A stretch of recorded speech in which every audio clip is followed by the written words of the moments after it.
Heavyweight Tag Team Championship, right, Jerry? That's right, against Rocco and Perez. Now, wait a minute, Jerry. Let Eddie have a few words. Eddie, does this match faze you guys at all? Do you think that you can handle Rocca and Perez? Well, at the risk of repeating myself, I'll say again, we've prepared for this thing for a long time.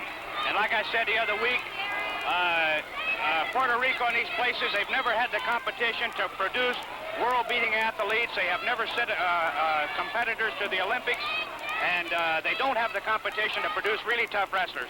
Sure. When we get finished with them, why, they can put them in a cattle car and send them back to Mexico or someplace. That's what we think about them. When you get finished with them, you figure on having that belt. Is that right? That's right. We will be the International Tag Team Champions as soon as that match comes off, and it's going to be the greatest match ever.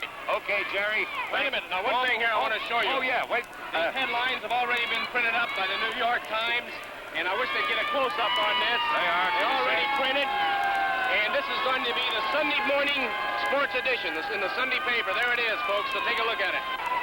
The barefooted baron of the mat world, Argentine Rocca, collaborates with his partner Miguel Perez against the formidable Graham brothers in a best-out-of-3 falls tag team tussle. Billed as the world's tag team champions, Rocca and Perez usually manage to turn the bout into a major war whenever they lock holds with the villainous Grahams. The enthusiastic crowd prepares itself for the long siege when these two teams tangle. Miguel Perez takes the initiative and proceeds to vent his wrath on Eddie Graham. Miguel gives Graham a free ride, but the road's a little bumpy.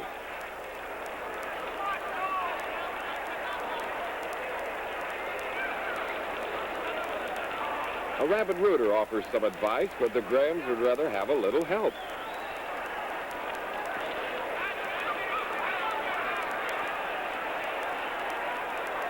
Rocca is hitting on all cylinders now, and Graham's taking the brunt of it. Argentine is in a bad mood, and he's picking on everyone, including the referee. Rocca must have taken his nasty pills tonight. Eddie Graham warily watches Argentine as he slyly sticks his big toe into Graham's well-rounded middle. Dr. Graham has just the treatment for that tired, nagging backache. Eddie performs the surgery while Jerry looks on approvingly.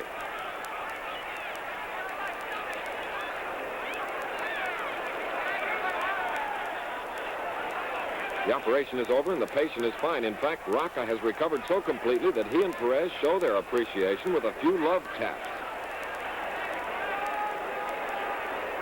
It's Rocca's turn to perform a little dental surgery on Graham. He neatly inserts his foot into Graham's gaping mouth.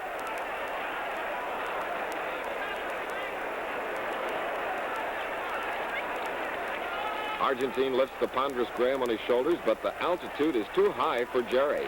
He calls it quits, and the Perez-Rocca team is declared the winner of the first fall.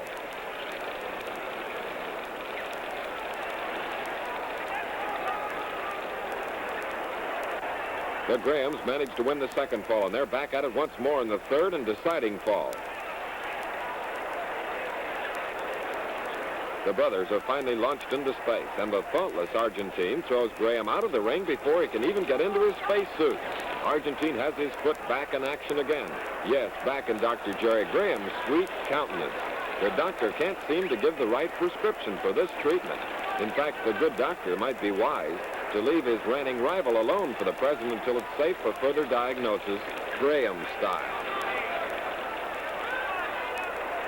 The Graham brothers get the message loud and clear.